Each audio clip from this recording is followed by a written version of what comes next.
ලෝකෙ කොච්චර වේගවත් ස්පෝර්ට්ස් බයික් තිබ්බත් මහපාරේ දාන්න පුළුවන් උප්පරිම පිස්සුව කිසිම බයක් නැතුව නටන්න පුළුවන් එකම යන්ත්‍රය මොකක්ද දන්නවද?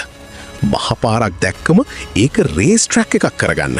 ට්‍රැෆික් එකක් දැක්කම පේමන්ට් එක උඩින් හරි කිසිම ගේමක් නැතුව පියාඹන නියම වීදි රස්තියාදුකාරයා. යකඩ හීන එක්ක ජීවත් වෙන ඔයාලා වෙනුවෙන් ඔටෝමාස්ටර් අපි අද අරන් ආවේ සුපර්මෝටෝ කලාවේ කවදාවත් වයසට යන්නේ නැති අමරණීය රජා Suzuki DRZ 400 SM. සුසුකි සමාගම මේ යන්ත්‍රය මුලින්ම නිර්මාණය කළේ කැලේ පදින ඩර්ට් බයික් එකක් විදිහටයි. හැබැයි 2005 අවුරුද්දේදී එයාලා මේ SM එහෙමත් නැත්නම් සුපර්මෝටෝ මාදිලියෙන් කළේ අමු පිස්සුවක්. මඩට ගහන ටයර් ගලවලා විසි කරලා අඟල් 17ක මහත ස්ට්‍රීට් ටයර් දෙකක් සෙට් කළා. ඒ මදිවට RMC රේස් බයික් එකේ තියෙන පෙරළුණු ෂොක්ස්, අප්සයිඩ් ඩවුන් ෆෝක්ස් සහ මිලිමීටර් 310ක දැවන්ත බ්‍රේක් ඩිස්ක් එකක් ඉස්සරහට දුන්නා. එදා ඉඳන් මේක මඩේ යන එකක් නෙවෙයි, තාරපාරේ අංක 1 ආයුධය බවට පත් වුණා.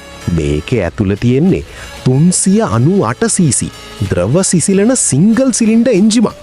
අශ්ව බල 39ක් වගේ තිබ්බට මේකේ තියෙන ඇදීමේ බලය ටෝක් එක කොච්චරද කිව්වොත් ගියර් එක දාලා ක්ලච් එක අතාරිනකොටම ඉස්සරහ රෝද ඉබේම අහසට ඉස්සෙනවා. මේකේ කිසිම පරිගණක කෑල්ලක් නැහැ, ට්‍රැක්ෂන් කන්ට්‍රෝල් නැහැ, EBS නැහැ.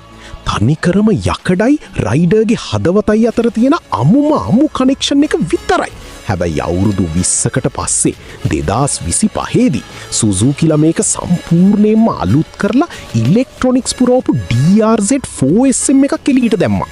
මේ එන්ජිම කොච්චර හයියද කිව්වොත් අවුරුදු ගාණක් පදින්න පුළුවන් බුලට් ප්‍රූෆ් යන්ත්‍රයක් විදිහටයි ලෝකෙම මේක පිළිගන්නේ. බයික් එකේ සම්පූර්ණ බර කිලෝග්‍රෑම් 146ක් වගේ පුදුම සැහැල්ලු වගයක් ගන්නෙ. ඒ සැහැල්ලුකම නිසාම තනි රෝදෙන් පාරවල් දිගේ යන්න මේකට තියෙන්නේ පුදුම හැකියාවක්. අනිත් ලොකු ස්පෝර්ට්ස් බයික් බිම වැටුනොත් ලක්ෂ ගානක පාඩුයි, ප්ලාස්ටික් කෑලි කුඩු වෙනවා. හැබැයි DRZ එකක් බිම වැටුනොත් දූවිලි ටික පිහදාලා ආයමත් නැගලා යන්න පුළුවන් තරමට මේක රළුයි. අර පරණ තාලේ කාබියුරේටර් එකකින් එන අමු ගැම්මටයි මේ වගේ බය නැතුව පදින්න පුළුවන් නිදහසටයි ගහන්න කිසිම බයික් එකකට අදටත් බෑ. කවදා හරි දවසක මේ යකඩ හීනේ උඩින් වාඩි වෙලා මහපාරට බහින්න හීන දකින හැමෝටම අනිවාර්යයෙන්ම මේ වීඩියෝ එක ෂෙයා කරන්න.